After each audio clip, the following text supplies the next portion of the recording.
Hello everyone, मैं हूँ हीना और आप देख रहे हैं लीगल परसेप्शन। आज की वीडियो में हम आईपीसी का एक मोस्ट इम्पॉर्टेंट टॉपिक कवर करेंगे जो हमें चोरी के बारे में बताता है, यानी थेफ्ट, इंग्लिश में थेफ्ट और हिंदी में चोरी।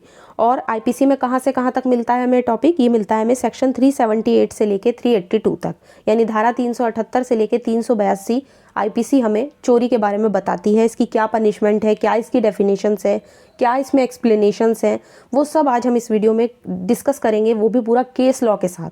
तो वीडियो के एंड तक बने रहिएगा। इसके अलावा अगर आप इस चैनल पे नए हैं या अभी तक आपने चैनल को सब्सक्राइब नहीं किया है तो जल्दी से चैनल को सब्सक्राइब कर लीजिए, क्योंकि आने वाली वीडियोज़ में जिस तरह से आप आईपीसी कर रहे हैं, एक एक करके हम केस लॉ के साथ डिस्कस कर रहे हैं, कवर कर रहे हैं, उसी तरह अच्छे से हम दूसरे केस लॉज के साथ भी, दूसरे एक्ट भी हम कवर करेंगे। और अगर आप आज के वीडियो लेक्चर का पीडीएफ लेना चाहते हैं तो आप फ्री में टेलीग्राम से ले सकते हैं, जिसका लिंक आपको डिस्क्रिप्शन में मिल जाएगा। तो चलिए, आज का टॉपिक है चोरी, यानी कि थेफ्ट। एक ऐसा टॉपिक जो एग्जाम में बहुत ज़्यादा आता है, चाहे आप जुडिशरी के एस्पिरेंट हो या आप एलएलबी के स्टूडेंट हो। तो ये जो टॉपिक है चोरी का, ये वैसे तो बहुत ही सिंपल टॉपिक है, बट इसमें केस लॉ जो हैं वो आपको दिखने होते हैं। जब लॉन्ग क्वेश्चन आता है तो केस लॉ लिखने होते हैं, तो केस लॉ भी मैंने यहाँ पे कोशिश की है आपको बताने की। तो चलिए पहले जान लेते हैं कि क्या चोरी की डेफिनेशन आईपीसी में दी गई है। तो सेक्शन 378, जैसा कि मैंने आपको बताया कि डेफिनेशन भी है इसमें और पनिशमेंट वगैरह सब हमें यहाँ पे पढ़ना है। तो सेक्शन 378 ऑफ आईपीसी चोरी के बारे में हमें बताता है, थेफ्ट के बारे में बताता है। जो कोई किसी व्यक्ति के कब्जे से, अब सबसे पहले आपको पॉइंट पे ध्यान रखते चलना है, किसी के कब्जे से, सबसे पहली बात हो रही है कब्जे से, उस व्यक्ति की सहमति के बिना, यानी उसकी कंसेंट के बिना, कोई जंगम संपत्ति, यानी कि एक ऐसी प्रॉपर्टी जो चल नहीं है, जो अचल नहीं है, सॉरी चल है, जंगम है ना, मूवेबल प्रॉपर्टी है, जिसको आप आसानी से मूव कर सकते हो, एक जगह से दूसरी जगह पे ले जा सकते हो। बेईमानी से लेने का आशय होना चाहिए। ये आशय रखते हुए संपत्ति को लेने के लिए हटाना चाहिए, तो वो चोरी करता है। अब अगर आपने ध्यान से इस डेफिनेशन को पढ़ा है तो यहीं से इसके जो मेन पॉइंट्स हैं, जो मेन एलिमेंट्स हैं, वो निकल आते हैं। क्या निकलता है इसका पहला मेन आवश्यक तत्व क्या निकला है कि किसी का कब्जा। इसको आप फर्स्ट पॉइंट बना सकते हैं कि किसी के कब्जे से लेना। सेकंड पॉइंट यहाँ से बना है उसकी सहमति के बिना, ये सेकंड पॉइंट हो गया आपका। तीसरा है आपका कोई जंगम संपत्ति, तो प्रॉपर्टी कैसी होनी चाहिए, मूवेबल होनी चाहिए, जिसको एक जगह से दूसरी जगह पे आप हटा सकते हो। तीसरा, बेईमानी से लेने का आशय, जो इंटेंशन है वो कैसी हो, चौथे नंबर पे बेईमानी से लेने की हो। और पांचवा जो पॉइंट है वो है आपका हटाना, उसको उसकी जगह से हटाओगे तभी वो चोरी का विषय मानी जाएगी। तो आई होप ये चीज़ आपको क्लियर हो गई होगी। डेफिनेशन बहुत सिंपल है, अगर आप इसको टुकड़ों में बांट के पढ़ोगे, 1 पॉइंट 2 पॉइंट 3 पॉइंट करके पढ़ोगे तो भी चीज़ क्लियर हो जाएगी। अब सबसे बड़ी बात यह है कि डेफिनेशन छोटी है, बट इसमें 5 जो है वो एक्सप्लेनेशन दिए हुए हैं। अब ये एक्सप्लेनेशन क्या कहते हैं ये भी समझ लेते हैं, हर एक्सप्लेनेशन का मीनिंग क्या है। देखिए, डेफिनेशन जो है वो तो सिंपल वे में है, बट एक्सप्लेनेशन की लैंग्वेज थोड़ी टफ है, हो सकता है ना समझ में आए। तो देखिए, जब कोई वस्तु भूबद्ध रहती है, वो जंगम संपत्ति ना होने की वजह से चोरी का विषय नहीं होती, लेकिन जैसे ही आप उसे भूमि से अलग करते हो ना, वो चोरी का विषय हो जाती है। फॉर एग्जाम्पल, अब हम इसे कैसे समझते हैं, एक एग्जाम्पल से समझते हैं। मान लीजिए जंगम संपत्ति क्या, एक ऐसी चीज़ जिसको आप उसकी जगह से हटा सकते हो। तो आप इसे एक पेड़ के माध्यम से समझ लीजिए। एक पेड़ है, पेड़ को जब आप उसे काट, जब तक वो पेड़ ज़मीन से लगा है आप उसे चोरी नहीं कह सकते, लेकिन जैसे ही आपने काट कर उसे अलग किया, वो चोरी का विषय हो गया। जैसे ही कोई व्यक्ति पेड़ को काटता है, उसे उसकी जगह से हटाता है, वो क्योंकि एक मूवेबल प्रॉपर्टी है, उसको हटाया जा सकता है काट कर। अगर किसी के कब्जे में है और आप उसे काट के ले जा रहे हो तो वो चोरी का विषय हो जाएगी।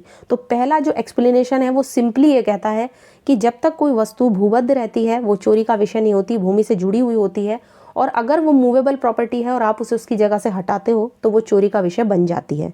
ठीक, फॉर एग्जाम्पल जैसे कि हमने पेड़ के माध्यम से इस एक्सप्लेनेशन को समझा। तो आई होप फर्स्ट एक्सप्लेनेशन आपको क्लियर हो गया होगा। इसके बाद बात कर लेते हैं सेकेंड एक्सप्लेनेशन की, स्पष्टीकरण 2 की। हटाना जो उसी कार्य द्वारा किया गया है जिससे पृथक्करण किया जाता है।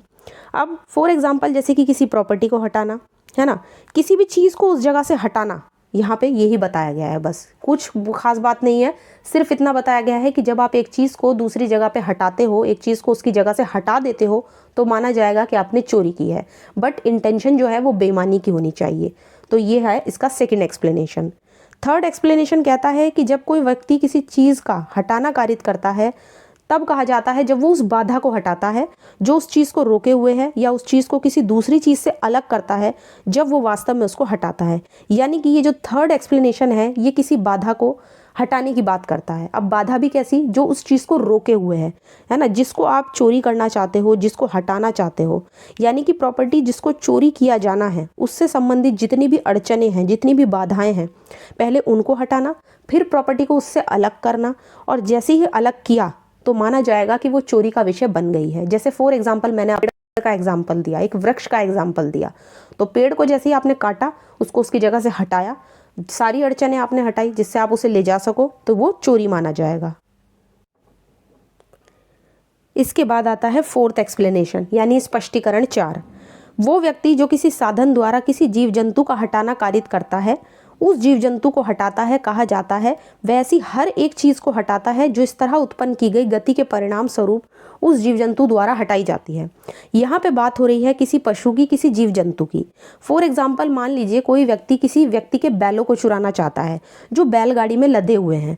अब वो उन बैलों को चुराने के लिए उन बैलों को घास का लालच देकर, उन्हें खाने की कोई चीज़ देकर अपनी एक दिशा में हाँकने लगता है, एक दिशा में ले जाता है, एक तरफ ले जाता है, ताकि वो उनको उस घास को खिलाकर जैसे ही वो उसको ले जाता है वो अपने पास उनको ले ले, मतलब उस व्यक्ति के कब्जे से वो ले ले जिसके वो बैल हैं वास्तव में।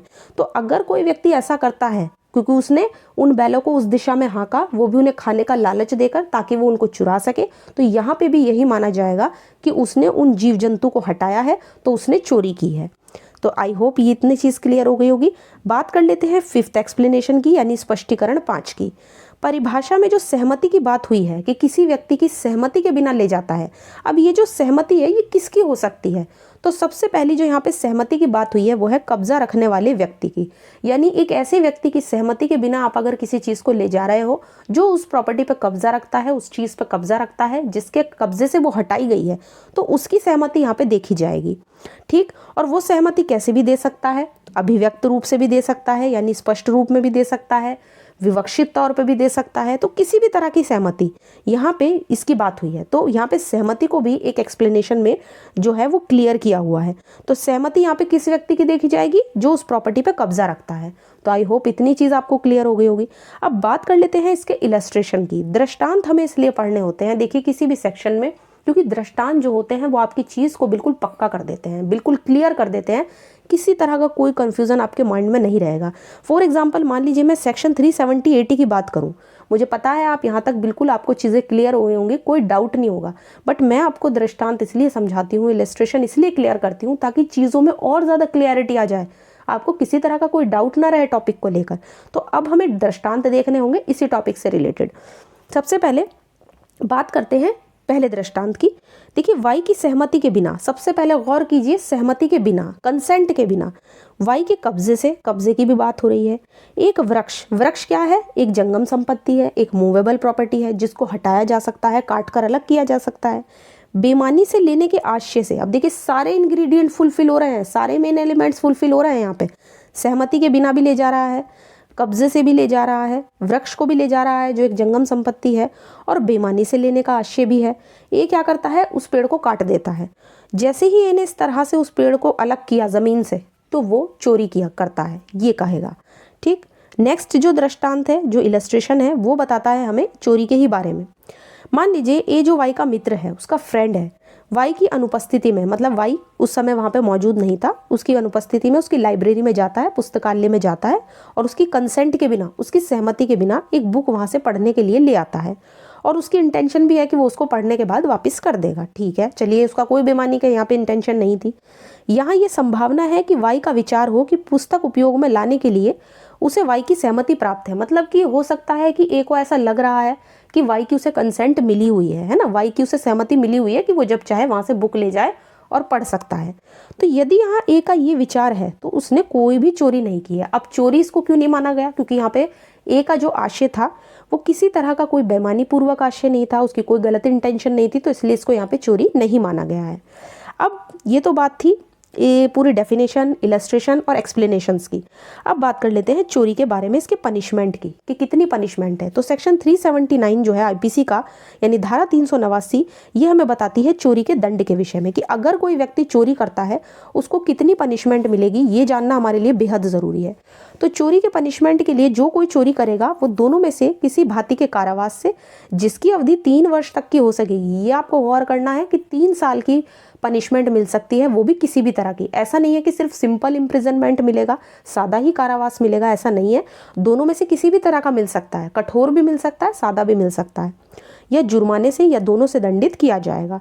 अब बात कर लेते हैं केस लॉ की। जैसा कि मैंने आपको शुरू में ही कहा था कि हम केस लॉ भी इस वीडियो में डिस्कस करेंगे। वैसे तो हर वीडियो में मेरी यही कोशिश रहती है कि मैं आपको जो भी टॉपिक समझाऊं वो केस लॉ के साथ ही समझाऊं। केस लॉ से ही किसी चीज़ के नोट्स जो हैं वो आपके पूरे होते हैं। तो अब बात कर लेते हैं केस लॉ की। सबसे पहला केस आता है नागप्पा का केस, जहाँ कोई व्यक्ति किसी विधि की भूल के कारण, यानी मिस्टेक ऑफ लॉ के कारण, या तथ्य की भूल के कारण, मिस्टेक ऑफ फैक्ट के कारण, कि ऐसा विश्वास करता है कि उसे संपत्ति लेने का पूरा अधिकार है, तो वो चोरी का अपराधी नहीं है। ठीक, मान लीजिए किसी व्यक्ति को विधि की भूल हो जाती है। विधि की भूल मतलब किसी भी विधि के बारे में उसे पता नहीं है कि इस पे कोई लॉ बना हुआ है, उसे इस बात की कोई नॉलेज नहीं है और वो कोई चीज़ ले लेता है इस तरीके से, उसका हालांकि कोई बेईमानी वाला आशय नहीं है ना। या फैक्ट की भूल हो जाती है, वो समझता है कि ये चीज़ तो मेरी ही है ना। फैक्ट की उसको भूल हो जाए कि ये चीज़ मेरी है, हालांकि है वो दूसरे की। तो यहाँ पे क्योंकि उसका कोई बेईमानी वाला आशय नहीं है, अगर कोई व्यक्ति इस तरीके से किसी चीज़ को ले लेता है तो उसको हम क्या कहेंगे, उसको हम चोरी नहीं कहेंगे। तो ये चीज़ क्लियर हो गई होगी। नेक्स्ट केस आता है रामा वर्सेस राज्य का केस। रामा वर्सेस राज्य के केस में ये कहा गया था कि कोई भी व्यक्ति अगर मान लीजिए अपनी ही चोरी, संपत्ति की चोरी करता है, किसी की कोई प्रॉपर्टी है, वो अपनी ही प्रॉपर्टी की अगर चोरी करता है तो क्या उसको दंडित किया जा सकता है? तो यस, ऐसा इस केस में कहा गया। हाँ, व्यक्ति को अपनी ही चीज़ की चोरी के लिए भी दंडित किया जा सकता है यदि कोई वस्तु जो दूसरे के कब्जे में है और वो बेईमानी से उसके कब्जे से ले लेता है। अब इसको हम कैसे समझें कि कोई अपनी ही चीज़ की चोरी करता है? देखिए, मान लीजिए कोई व्यक्ति किसी को घड़ी ठीक करने के लिए देता है। एक दुकानदार के पास गया और कहता है कि मुझे आपसे घड़ी ठीक करानी है। दुकानदार उसको कल तक का टाइम देता है कि ठीक है, इतने पैसे लगेंगे, आप कल घड़ी आके ले जाना। अब अगले दिन क्या होता है, अगर मान लीजिए उस व्यक्ति के पास देने के लिए पैसे ना हो और वो दुकानदार की अनुपस्थिति में, मतलब दुकानदार उस समय दुकान पे मौजूद नहीं था, वो जाता है और चुपचाप बिना पैसे दिए ही वहाँ से उसके कब्जे से, क्योंकि भले ही वो दुकान पे नहीं था लेकिन कब्जा तो दुकानदार का ही था ना, उस घड़ी को उठाकर ले आता है बिना पैसे दिए।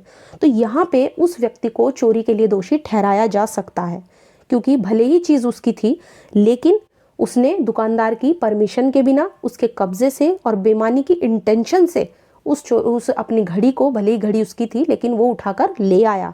तो हालांकि अपनी चीज़ के लिए भी व्यक्ति को दोषी ठहराया जा सकता है, वो भी चोरी के अपराध के लिए।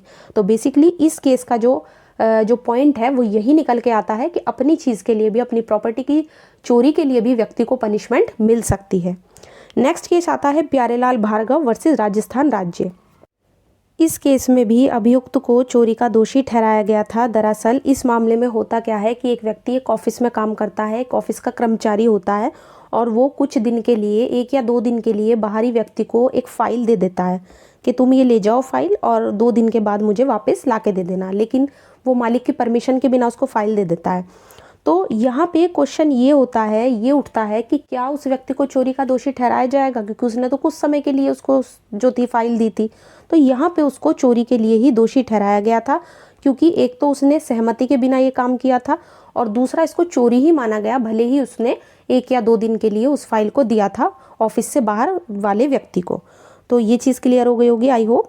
नेक्स्ट केस आता है के मेहरा वर्सेस राजस्थान राज्य। अभियुक्त ने भारतीय वायुसेना के एक हवाई जहाज को बिना अधिकार के उड़ाने के लिए ले गया था, यानी कि जो एक्यूज था वो भारतीय वायुसेना के जहाज को बिना अधिकार के उड़ाने के लिए ले गया। जो भी लिमिटेड एरिया होगा उसके बाहर से वो उड़ाने के लिए ले गया, कि जहाँ तक उड़ाना है उसके बाहर वो उड़ान के लिए ले जाता है। तो सुप्रीम कोर्ट ने उसे भी यहाँ पे चोरी के अपराध के लिए दोषी ठहराया गया था। अब बात कर लेते हैं, चोरी के पनिशमेंट हो गया, केस लॉज हो गए, एक्सप्लेनेशन, दृष्टांत, हमने सब कुछ पढ़ लिया। अब बात कर लेते हैं कुछ और पॉइंट्स के बारे में जो इसी चैप्टर में, यानी कि चोरी से संबंधित जो टॉपिक है उसमें दिए गए हैं। सबसे पहले बात कर लेते हैं निवास गृह में चोरी, धारा 380 की। निवास घर में चोरी यानी रहने की जगह पे चोरी, जहाँ पे व्यक्ति निवास करते हैं। जो कोई किसी ऐसे निर्माण में, तंबू में या जलियान में चोरी करता है जो मानव निवास के लिए या संपत्ति की अभिरक्षा के लिए उपयोग में आता हो, यानी जहाँ पर लोगों का निवास हो या जहाँ पे आपने किसी संपत्ति को कस्टडी में रखा हुआ हो, उसको बचा कर रखा हुआ हो, संरक्षित करके रखा हुआ हो, और उस जगह पे कोई व्यक्ति चोरी करता है तो उसको पनिशमेंट मिलेगी दोनों में से किसी भांति का कारावास, जो सादा भी हो सकता है, कठोर भी हो सकता है, और 7 साल तक का होगा, और उसको जुर्माने से भी, यहाँ पे फाइन से भी उसको दंडित किया जाएगा। इसके बाद आती है धारा 381 कि अगर कोई क्लर्क होते हुए या सर्वेंट होते हुए, नौकर होते हुए अपने मालिक के कब्जे से प्रॉपर्टी की चोरी करता है तो उसको कितनी पनिशमेंट मिलेगी। तो उसकी पनिशमेंट है दोनों में से किसी भांति का कारावास, जिसकी अवधि 7 साल तक की हो सकेगी, और जुर्माने से भी उसको दंडित किया जाएगा। यहाँ पे आपको ध्यान रखना है कि सेक्शन 381 जो है वो क्लर्क के बारे में और सर्वेंट के बारे में बात कर रही है, जो अपने मालिक के कब्जे से किसी प्रॉपर्टी की चोरी करते हैं।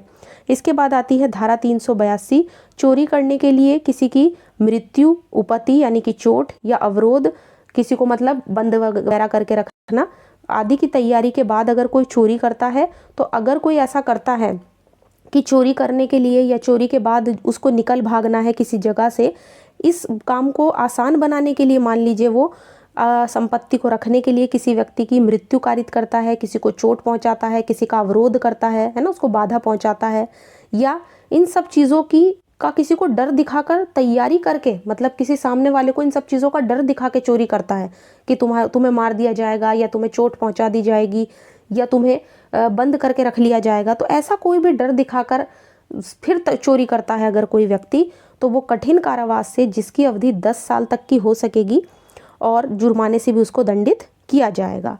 फॉर एग्जाम्पल मान लीजिए आपने चोर को पकड़ लिया, और पकड़ने के बाद क्या करता है चोर जो है वो आपके ऊपर बंदूक तान देता है कि मुझे जाने दो वरना मैं गोली चला दूंगा। तो अगर कोई ऐसा करता है कोई चोर, तो उस पर 382 यहाँ पे लगेगी, ये चीज़ ध्यान रखनी है। अब इसी में एक इलस्ट्रेशन दिया हुआ है, इलस्ट्रेशन हमें ध्यान रखना है, इलस्ट्रेशन से चीज़ें हमें और ज़्यादा क्लियर हो जाती हैं। तो दृष्टांत क्या कहता है कि वाई के कब्जे की संपत्ति पर ए चोरी कर लेता है। चलिए ए ने चोरी कर ली, वो चोरी करते समय अपने पास अपने कपड़ों के अंदर से, अपने वस्त्रों के भीतर से एक भरी हुई पिस्तौल निकालता है, जिसने वाई के द्वारा प्रतिरोध किए जाने की दशा में, यानी कि अगर वाई उसको रोकेगा तो वो उस पर तान देता है, और उसको चोट पहुंचाने के लिए अपने पास वो रखे रखता है कि अगर वाई ने मुझको रोका तो मैं उस पर ये पिस्तौल तान दूंगा। तो ए ने यहाँ पे इस धारा में परिभाषित अपराध किया है, बिल्कुल उसी एग्जाम्पल की तरह जो अभी मैंने आपको दिया है। तो आई होप आज का जो टॉपिक है सेक्शन 378 से लेके 382 तक आपको बिल्कुल क्लियर हो गया होगा। इसके आगे का जो टॉपिक है वो हमें बताता है एक्सटॉर्शन के बारे में, यानी उद्यापन के बारे में, जो सेक्शन 383 से लेके और 389 तक आपको आईपीसी में मिलता है। सारे ही टॉपिक्स बहुत ज़्यादा मोस्ट इम्पॉर्टेंट है, उसे भी हम केस लॉ के साथ ही डिस्कस करने की कोशिश करेंगे। आज का वीडियो अगर आपको पसंद आया हो तो वीडियो को लाइक कर दीजिए, ज़्यादा से ज़्यादा शेयर कीजिए जितना हो सके, और अगर आप इस चैनल पर नए हैं या अभी तक आपने चैनल को सब्सक्राइब नहीं किया है तो जल्दी से चैनल को सब्सक्राइब कर लीजिए, क्योंकि जिस तरह से हम आईपीसी की पूरी सीरीज़ कवर कर रहे हैं उसी तरह से हम केस लॉ के साथ दूसरे एक्ट जो हैं, मेजर लॉज जो हैं, वो भी हम केस लॉ के साथ ही डिस्कस करेंगे।